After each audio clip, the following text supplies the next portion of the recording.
Hey there, music enthusiasts! Welcome back to our channel. Today, we're delving into the Grammy archives to unravel some of the most unexplainable album wins of all time. But before we jump into that, let's take a look at a couple of Grammy moments that left us scratching our heads. Part 1. Unexplainable album wins. In the world of music, the Grammy Awards stand as a pinnacle of recognition, celebrating the best of the industry each year.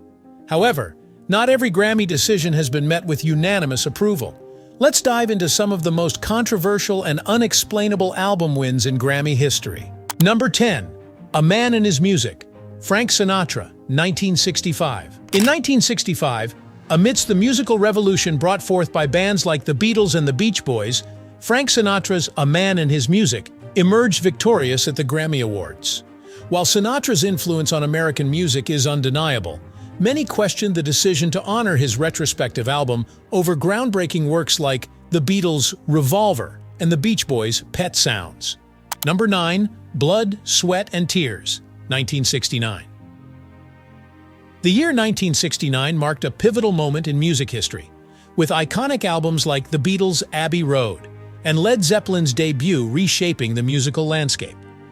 Despite this, Blood, Sweat and Tears' self-titled album clinched the Album of the Year Grammy, leaving many scratching their heads. While the album achieved commercial success, its victory over genre-defining classics raised eyebrows.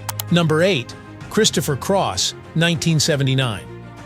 Christopher Cross made Grammy history in 1981 by sweeping the Big Four categories: Best New Artist, Record of the Year, Song of the Year and Album of the Year for his self-titled debut album. While Cross's smooth vocals and infectious melodies captivated listeners, his clean-cut image and soft rock sound were a departure from the edgier music of the time. The decision to honor Cross over artists like Pink Floyd and Frank Zappa raised eyebrows and sparked debates about the Grammy's evolving definition of musical excellence. Number 7. Can't Slow Down, Lionel Richie, 1983. Lionel Richie's chart-topping album, Can't Slow Down, took home the Album of the Year Grammy in 1985, edging out iconic releases by Bruce Springsteen and Prince.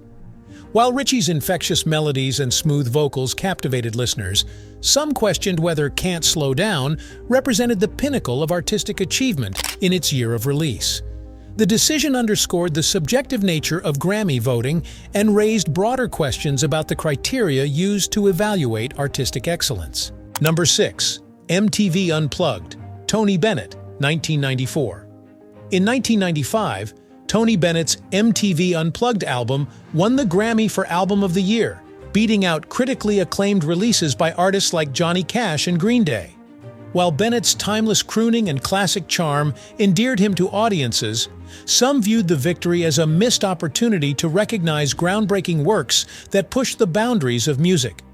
The decision highlighted the tension between tradition and innovation within the music industry, prompting discussions about the Grammy's evolving relevance in an ever-changing musical landscape. Number 5. Falling Into You, Celine Dion, 1996. Celine Dion's blockbuster album, Falling Into You, dominated the 1997 Grammys, winning Album of the Year over a diverse range of contenders. While Dion's powerhouse vocals and emotive ballads resonated with audiences worldwide, some questioned whether the album represented the pinnacle of artistic achievement in its year of release. The decision underscored the subjective nature of Grammy voting and raised broader questions about the criteria used to evaluate artistic excellence. Number 4. Two Against Nature, Steely Dan, 2000. Steely Dan's unexpected comeback album, Two Against Nature, defied expectations by winning Album of the Year at the 2001 Grammys. Despite critical acclaim, the album's victory over groundbreaking works by artists like Radiohead and Eminem raised eyebrows. Some critics viewed it as a nod to nostalgia rather than a recognition of contemporary innovation, highlighting the challenges of balancing artistic merit with historical significance in Grammy voting. Number 3. Genius Loves Company, Ray Charles, 2004. Ray Charles, a legend in his own right, posthumously won Album of the Year at the 2004 Grammys for his duets album Genius Loves Company. While Charles's impact on music is undeniable, The decision to honor a compilation of duets over contemporary masterpieces by artists like Kanye West and Green Day sparked controversy and raised questions about the Grammys' selection process. Number 2. River, The Joni Letters, Herbie Hancock, 2007. In 2007, jazz pianist Herbie Hancock surprised the music world by winning Album of the Year for his tribute album to Joni Mitchell, River, The Joni Letters.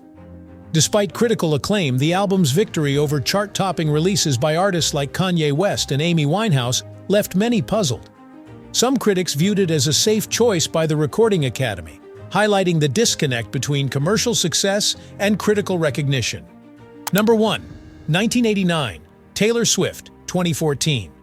Taylor Swift's pop juggernaut, 1,989 Inches, swept the 2016 Grammys, winning Album of the Year amidst stiff competition. While Swift's crossover success is undeniable, many questioned whether 1,989 Inches deserved to triumph over Kendrick Lamar's politically charged masterpiece, To Pimp a Butterfly. The decision ignited debates about racial biases and cultural relevance within the music industry, underscoring the complexities of Grammy voting dynamics. Thanks for joining us as we delved into the intriguing world of Grammy controversies and unexplainable album wins. But wait, the journey isn't over yet. If you thought Part 1 was packed with surprises, just wait until you hear about the shocking Grammy moments in Part 2. Stay tuned for Part 2, where we unravel even more jaw-dropping moments from the Grammy archives. From unexpected upsets to head-scratching decisions, the Grammy Awards have never been short of drama. Don't miss out on the next installment of our exploration into Grammy madness. Hit that subscribe button and turn on notifications to be the first to know when Part 2 drops. Until then, keep grooving and stay tuned for more music madness.